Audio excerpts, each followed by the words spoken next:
Okay, so let's get right into it. Do you ever miss that feeling, that quiet joy of just getting completely lost in a good book? If you've been wanting to rebuild your reading habit but have no idea where to even start, you are in exactly the right place. We're going to walk through a really simple step-by-step guide to get you back on track. And wow, that hits home, doesn't it? It's not like we made a conscious choice to stop. It just kind of happened. Life got way too busy, our screens got a whole lot brighter, and all of a sudden, that stack of books on the nightstand started looking more like a decoration gathering dust. So many of us feel this way, but what's really going on here? Why did something that we used to love so much start to feel, well, like a chore? Look, before we can even think about fixing the problem, we've got to understand it. So first things first, let's dig into the real reason our reading habits just sort of faded away. And this right here is the absolute key. This isn't some personal failing. It's not a lack of discipline on your part. It's a totally natural reaction to the world we're living in right now. You haven't changed, the environment around you has. And this slide really lays it all out, doesn't it? It's a fundamental conflict. On one side, you have reading, which asks us to slow down, to be patient, to really focus our minds. And on the other side, you've got modern life, which trains our brains for the exact opposite. Constant notifications, endless scrolling, and that sweet, sweet hit of instant gratification. It's like trying to meditate in the middle of a theme park. It's just not going to work. So the goal isn't to just force yourself to read through sheer willpower. That's a recipe for failure. The real solution is to gently and very strategically retrain your attention span. It's all about making deep focus feel good again. And believe me, we've got a plan for that. All right, let's get to the good stuff. This is where we dive into the actual actionable steps. This whole section is about getting that initial spark going and turning it into a real flame.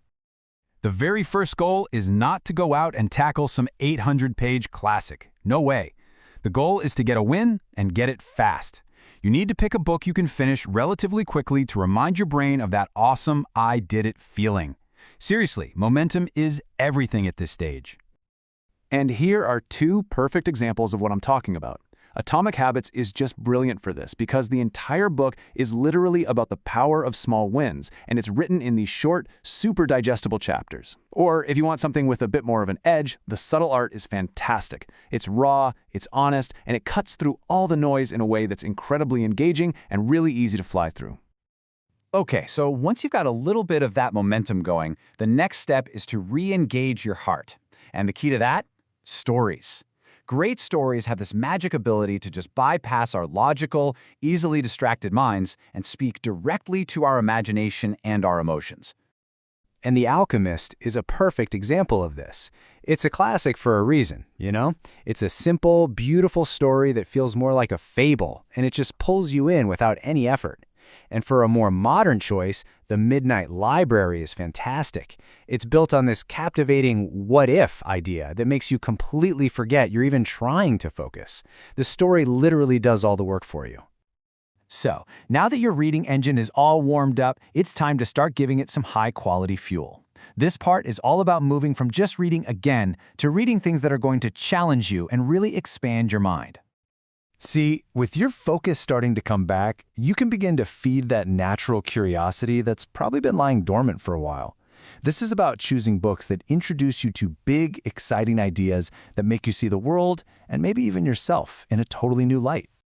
And here are two really powerful options. Deep work is amazing because it completely reframes focus, not as a chore, but as a genuine superpower in our distracted world. It will make you want to put your phone away. And then you've got Can't Hurt Me by David Goggins. This book is a beast. It treats mental toughness like a skill you can build, and it turns the very act of reading into this incredibly rewarding discipline. At this point, you're ready. You've rebuilt the muscle. You can handle more depth, more nuance. So this step is all about tackling those books that offer truly profound, perspective-shifting insights into what it means to be human. These two books right here are heavy hitters, and for good reason. Man's Search for Meaning is a short read, but I promise you, it's one of the most impactful books you will ever pick up. It just fundamentally changes how you think about struggle and purpose. And Educated, wow, it's a breathtaking memoir that reads like a thriller. It is powerful, real-life proof of how books and knowledge can literally set a person free. So you're back in the groove. The passion is there again. Awesome. Now, how do we make sure it actually sticks around? This final section is all about turning this renewed interest into a sustainable, lifelong habit. The key here is to shift your mindset. This is no longer about hitting a certain page count or reading for X number of hours. It's about weaving reading back into your life as a source of peace, not a source of pressure. So, how do we actually do this?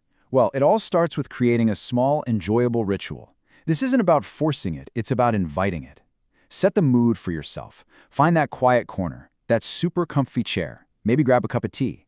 This simple act signals to your brain that it's time to unwind. And this is crucial. Don't set a timer. The goal is to lose track of time, not watch the clock. Read until you feel like stopping. And to keep that spark alive, mix it up. Rotate your genres. If you just finished a heavy nonfiction book, switch to a light novel. This keeps the experience fresh, and it stops reading from ever feeling like homework again. The goal is peace, not pressure.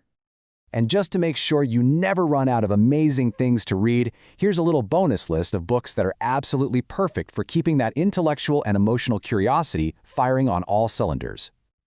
Think of this as your toolkit for continued growth. Start with Why will help you clarify your purpose. Sapiens will completely blow your mind with a new perspective on history. The Four Agreements offers simple, powerful wisdom. Ikigai is this beautiful little guide to finding joy in your everyday life, and Big Magic is an absolute must-read for anyone looking to be more creative. You know, when you really get down to it, this whole journey isn't just about reading more books. It's about taking back control of your attention. It's about making space for your imagination to run wild again, and finding that quiet place inside yourself that so often gets drowned out by the noise of daily life. And I really want you to remember this. In a world that is constantly, desperately trying to grab your attention, choosing to sit down with a book is a truly powerful act. It's an act of resistance. It's resistance against distraction, against shallowness, and against that constant feeling of being rushed. It is an investment in yourself. The plan is all laid out. The tools are right here. The only thing left to do is to take that first simple step. So don't wait for the perfect moment. Make the moment. Pick one book from this list and just begin. What's it going to be?